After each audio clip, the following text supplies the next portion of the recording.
जय हिंद दोस्तों, कैसे हो आप सभी। उम्मीद करता हूं दोस्तों आप सभी बहुत ही बढ़िया होंगे। दोस्तों आज की वीडियो हम बात करने वाले हैं एमआई वर्सेस एसआरएच। दोस्तों आईपीएल 2025 का मैच नंबर 33 जो खेले जाएगा एमआई वर्सेस एसआरएच। तो इस मैच में कौन सी टीम जीत सकती है, किसका पलड़ा भारी है, सब कुछ बताऊंगा इस वीडियो के एंड तक, जो देखते रहिएगा।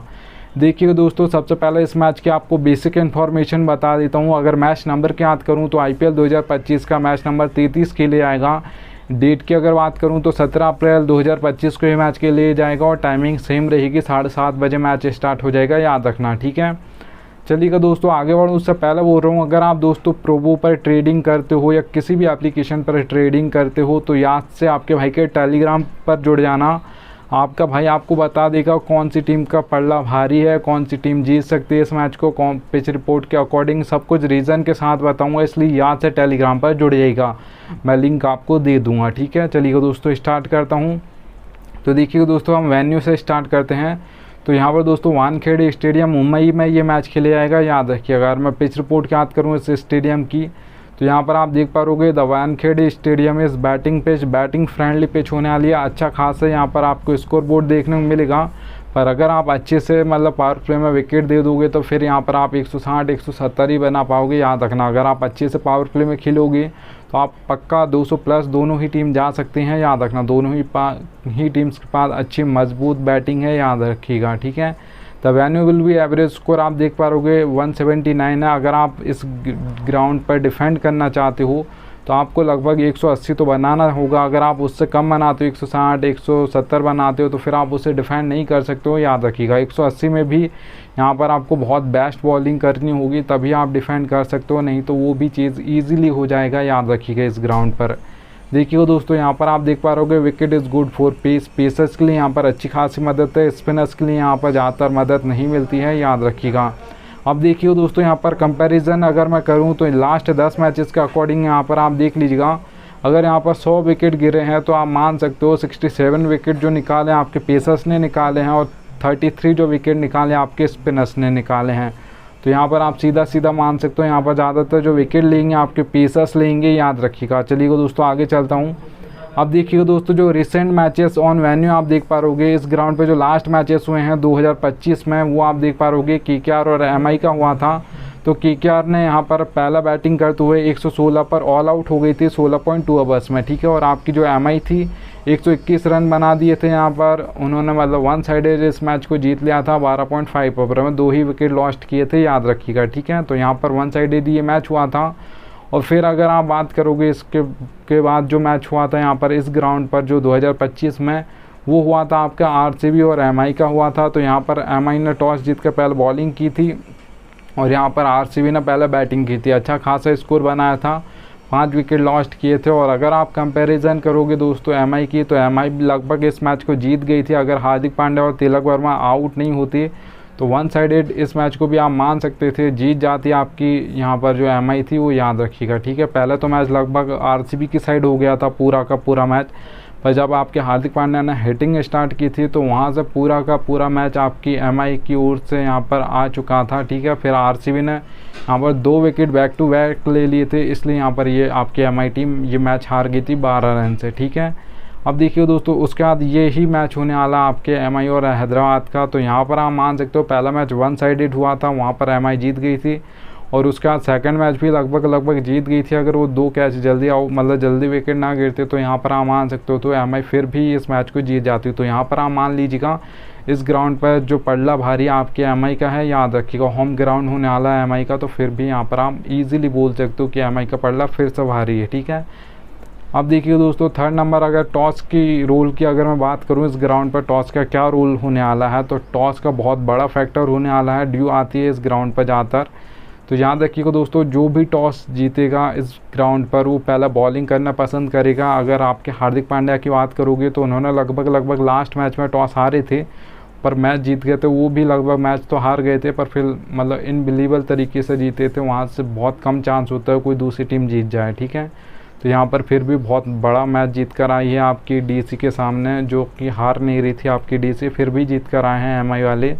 तो आप मान सकते हो एमआई का फिर भी यहाँ पर पलड़ा भारी होने वाला है। टॉस की अगर मैं बात करूँ तो जो भी टीम टॉस जीतेगी वो पहले बॉलिंग करेगी। यहाँ पर 121 मैचेस के अकॉर्डिंग यहाँ पर 50% बॉलिंग जो पहले मतलब की है उन्होंने वो टीम जीती है बैट फर्स्ट करते हुए। यहाँ पर 49% मैचेस जीते गए हैं। पर यहाँ पर याद रखना इंटरनेशनल और डोमेस्टिक सारे मैचेस ये 121 मैचेस हैं, ठीक है। अगर आप IPL के मैचेस की बात करोगे तो यहाँ पर फिर आप मान सकते हो जो भी टीम जीतती है पहले वो यहाँ पर पहले बॉलिंग करती है। 70% जो मैचेस जीते गए हैं वो आपके यहाँ पर पहले बॉलिंग करते हुए जीते गए हैं। 30% मैचेस जो जीते गए हैं वो आपके पहले डिफेंड किए हैं, मतलब ठीक है, पहले बैटिंग करते हुए जीते गए हैं। तो आप मान सकते हो बॉलिंग कोई भी टॉस जीतेगा। और अगर हार्दिक पांड्या की आप टॉस की बात करोगे तो लास्ट मैच में ही टॉस हारे थे, नहीं तो लगभग वो सभी मैचेस में टॉस जीते हैं, याद रखिएगा, ठीक है। अब देखिए दोस्तों आगे चलते हैं। अब हेड टू हेड रिकॉर्ड की अगर मैं बात करूं तो लास्ट 10 मैचेस के अकॉर्डिंग इन दोनों टीम्स के अकॉर्डिंग, ठीक है, तो 10 में से यहाँ पर 7 मैचेस जो आपके जीते हैं आपके MI ने जीते हैं और आपके 3 मैचेस जो जीते हैं वो SRH ने जीते हैं, याद रखिएगा। अब देखिए दोस्तों टीम फॉर्म की अगर मैं बात करूं तो लास्ट 5 मैचेस देख लीजिएगा। आपके MI ने यहाँ पर लॉस्ट किया, फिर उसके बाद KKR से विन किया, फिर 2 मैच लॉस्ट किए, उसके बाद लास्ट मैच DC से विन करके आ रही है। और अगर आप SRH की बात करोगे तो सबसे फर्स्ट मैच जीता था, उसके बाद लगातार वो 4 मैच हार गए, उसके बाद फिर ये लास्ट मैच जीत कर आ रहे हैं। वो मैच भी लगभग वो हार ही गए थे। अगर यहाँ पर आपके अभिषेक शर्मा मतलब जो 9 बॉल निकली थी वो अगर आउट हो जाते, वहाँ पर वो 9 बॉल नहीं होती तो वो मैच भी आपके SRH में हार गई थी, और याद रखिएगा, ठीक है। और टीम फॉर्म में भी अगर आप बात करोगे जो MI मैचेस हारी है वो लगभग जीत गई थी, उसके बाद हारी है। और अगर आप इनकी बात करोगे SRH की तो लगभग 1 साइडेड सभी मैचेस हारे हैं, याद रखिएगा। तो यहाँ पर टीम फॉर्म में भी आप मान सकते हो MI का पलड़ा फिर से भारी है, ठीक है। हेड टू हेड में तो भारी है और टीम फॉर्म में भी आप मान सकते हो MI का पलड़ा फिर से भारी, ठीक है। चलिएगा दोस्तों आगे चलते हैं। आप देखिएगा दोस्तों दोनों ही टीम्स की अगर मैं प्लेइंग 11 की बात करूँ तो कंपैरिजन कर लेते हैं यहाँ पर। तो MI की ओर से रोहित शर्मा आएंगे, यहाँ से अभिषेक शर्मा आएंगे। तो दोनों ही अगर फॉर्म की बात करोगे तो रोहित शर्मा का फॉर्म नहीं चल रहा है, और अगर आप यहाँ पर अभिषेक शर्मा की फॉर्म की बात करोगे तो इनका भी फॉर्म नहीं चल रहा था, लास्ट मैच में भी आउट हो गए थे। अगर वो 9 बॉल नहीं होती तो इनका भी बिल्कुल फॉर्म नहीं चल रहा था और फिर सारे मैच में वो फ्लॉप हो जाते। तो फिर यहाँ पर आप मान सकते हो दोनों का ही फ्लॉप फॉर्म नहीं चल रहा है। फिर भी यहाँ पर मैं थोड़ा सा एज दूंगा यहाँ पर अभिषेक शर्मा को, क्योंकि वो लास्ट मैच परफॉर्मेंस करके आ रहे हैं, याद रखिएगा, ठीक है। तो यहाँ पर 1 नंबर आप देख सकते हो मतलब अभिषेक शर्मा को। फिर देखिएगा रिकल्टन और ट्रेविस हेड की बात करोगे तो रिकल्टन ने इतना खास तो नहीं किया, फिर भी ठीक ठाक किया है। और ट्रेविस हेड के साथ कंपैरिजन करोगे तो उनका फिर भी पलड़ा हमेशा भारी होगा। तो यहाँ पर भी ट्रेविस हेड आगे हैं कंपैरिजन में। फिर सूर्य कुमार यादव और ईशान किशन की बात करोगे तो सूर्य कुमार यादव मतलब 2-3 मैच से इतना बेस्ट नहीं खेल रहे हैं, फिर भी ठीक ठाक कर रहे हैं, रन्स तो मार ही रहे हैं। ईशान किशन तो पहले ही मैच में चले थे, उसका लगातार सारे ही मैच में फ्लॉप हुए हैं। तो फिर आप मान सकते हो यहाँ पर सूर्य कुमार यादव का पलड़ा आ रही है। फिर 4 नंबर पे देखोगे तो तिलक वर्मा आपके नीतीश कुमार रेड्डी। तो तिलक वर्मा बहुत आगे चल रहे हैं, नीतीश कुमार रेड्डी का यहाँ पर बिल्कुल भी फॉर्म नहीं चल रहा है IPL 2025 में अगर आप बात करोगे बैटिंग से भी और बॉलिंग से भी, ठीक है। देखिएगा हार्दिक पांड्या और हेनरी क्लासन, तो यहाँ पर हार्दिक पांड्या फिर आगे निकल जाएंगे क्योंकि दोस्तों कैप्टनसी भी ठीक ठाक कर रहे हैं। और अगर आप क्लासन की बात करोगे तो बहुत ही अच्छे प्लेयर हैं क्लासन, और अच्छे खासे छक्के मारते हैं, ऐसे ग्राउंड पर तो बहुत छक्के मार सकते हैं। पर उनका इतना फॉर्म नहीं चल रहा है, जब भी उनकी बैटिंग आई है इतना खास उन्होंने किया नहीं है इस IPL 2025 में। 2024 में ठीक ठाक किया था, याद रखिएगा, ठीक है। तो यहाँ पर आप हार्दिक पांड्या को एज दे सकते हो। फिर नमन धीर और अनिकेत वर्मा की आप बात करोगे तो यहाँ पर नमन धीर आगे निकल जाएंगे। एक ही मैच में आपको बहुत ही बेस्ट किया था अनिकेत वर्मा ने, तो यहाँ पर आप नमन धीर को आगे रखोगे, ठीक है। उन्होंने 3 नंबर पर जो बैटिंग की थी वहाँ पर भी बहुत ही बेस्ट किया था, याद रखिएगा। फिर देखिए दोस्तों विल जैक और पैट कमिंग्स, तो यहाँ पर विल जैक का फॉर्म बिल्कुल नहीं चल रहा है, तो यहाँ पर फिर से आप आगे रख सकते हो पैट कमिंग्स को। वो थोड़ा बहुत बैटिंग से भी कर देते हो, बॉलिंग करते हैं, बॉलिंग से तो उन्होंने इतना बेस्ट नहीं किया, फिर भी आप मान सकते हो कैप्टन है और अच्छे कैप्टन हैं और ऑस्ट्रेलिया प्लेयर हैं तो अच्छा कर सकते हैं। तो यहाँ पर आप मान सकते हो पैट कमिंग्स आगे निकल जाएंगे। मिचेल सैंटनर और हर्षल पटेल की अगर मैं बात करूँ तो मिचेल सैंटनर और हर्षल पटेल दोनों बराबर कर रहे हैं, इतना बेस्ट दोनों ही नहीं कर रहे हैं। हर्षल पटेल ने ठीक ठाक किया है, मिचेल सैंटनर ने भी ठीक ठाक किया, लास्ट मैच में ठीक किया था आपके मिचेल सैंटनर ने, याद रखिएगा। और अगर आप यहाँ पर दोस्तों कंपैरिजन करोगे दीपक चहर और मोहम्मद शमी को, तो यहाँ पर सीधे आपके दीपक चहर अच्छा कर रहे हैं उन कंपैरिजन करोगे शमी से, तो ठीक है। ट्रेंट बोल्ट अंसारी की अगर आप कंपैरिजन करोगे तो ट्रेंट बोल्ट एक अच्छे प्लेयर हैं, बहुत ही बड़े प्लेयर हैं, तो यहाँ पर आप ईच दे सकते हो ट्रेंट बोल्ट को। अंसारी भी ठीक ठाक कर रहे हैं तो आप इन्हें भी थोड़ा बहुत दे सकते हो, ठीक है। यहाँ पर बराबर मान सकते हो। जसप्रीत बुमराह और ई मलिंगा को ये लास्ट मैच में लेकर आए थे, उन्होंने 2 विकेट निकाले थे। जसप्रीत बुमराह का थोड़ा लास्ट मैच इतना बेस्ट नहीं गया था, तो भी आप मान सकते हो जसप्रीत बुमराह इस मैच में बहुत बेस्ट कर सकते हैं, वो बहुत बड़े प्लेयर हैं। ठीक है, तो यहाँ पर पहला अगर आप प्लेइंग 11 से भी करोगी कंपैरिजन तो सीधा सीधा आप एमआई को ही ईज दोगी, याद रखिएगा। चलिएगा दोस्तों, मैं यहाँ पर मतलब जितने भी पॉइंट्स मैंने बताए हैं उसके अकॉर्डिंग यहाँ पर मैं बता देता हूँ। पिच रिपोर्ट के अकॉर्डिंग भी आपकी एमआई आगे निकलने वाली है, क्योंकि उनके बॉलर्स अच्छा कर रहे हैं।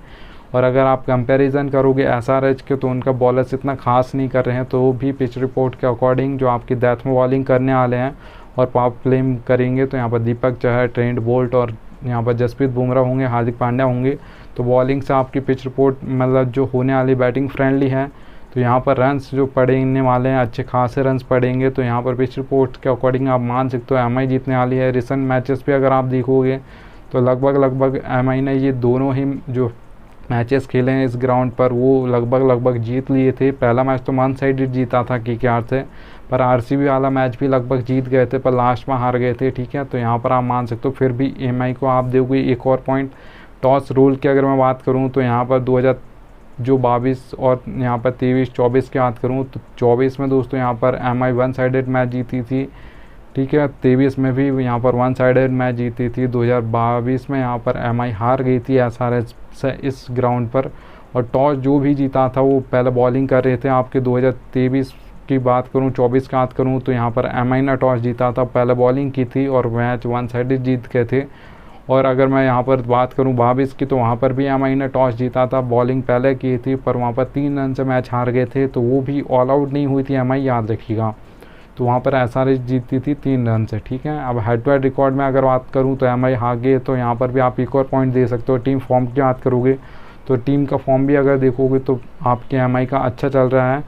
वन साइडेड वो मैच नहीं हारे हैं, लगभग मैच जीत गए थे उसके बाद हारे हैं। और अगर आप इनसे कंपैरिजन करोगे एसआरएच से तो वन साइडेड मैच हारे हैं, याद रखिएगा। तो यहाँ पर भी आप एमआई को दे सकते हो 1 पॉइंट। ठीक है, फिर यहाँ पर अगर आप बात करोगे दोनों ही टीम्स की प्लेइंग 11 की, तो प्लेइंग 11 में भी आप मान सकते हो दोनों कंपैरिजन करोगे एक्सपीरियंस वाइज, बॉलर्स वाइज, तो भी आपकी एमआई आगे होने वाली है। तो इस मैच को आप मान सकते हो एमआई मैच जीतने वाली है इस मैच को। ठीक है, चलिएगा दोस्तों, अब यहाँ पर मैं मेरी प्रेडिक्ट जो टीम है कौन सी, मैं रिकॉर्ड्स के साथ जाऊँगा। इस मुझे जो फीलिंग आ रही है वो एमआई इस मैच को जीतने वाली है। ठीक है, अगर आप ओपिनियन खेलते हो किसी भी एप्लीकेशन पर खेलते हो तो आप अगर यहाँ पर जिताना चाहते हो तो एमआई का बहुत ज़्यादा चांस है इस मैच को जीतने का। आप मान सकते हो 70% चांस है इस मैच को जीतने का, वो एमआई का है। 30% चांस आपका बन रहा है जो कि आपके एसआरएच का है। तो यहाँ पर आप मान सकते हो एमआई इस मैच को जीतने वाली है। आपके भाई की जो प्रेडिक्शन है वो एमआई है, याद रखिएगा। ठीक है, चलिए दोस्तों, थैंक्स एंड आ चुका है। अब मिलता हूँ आपसे भी नेक्स्ट वीडियो में, तब तक के लिए जय।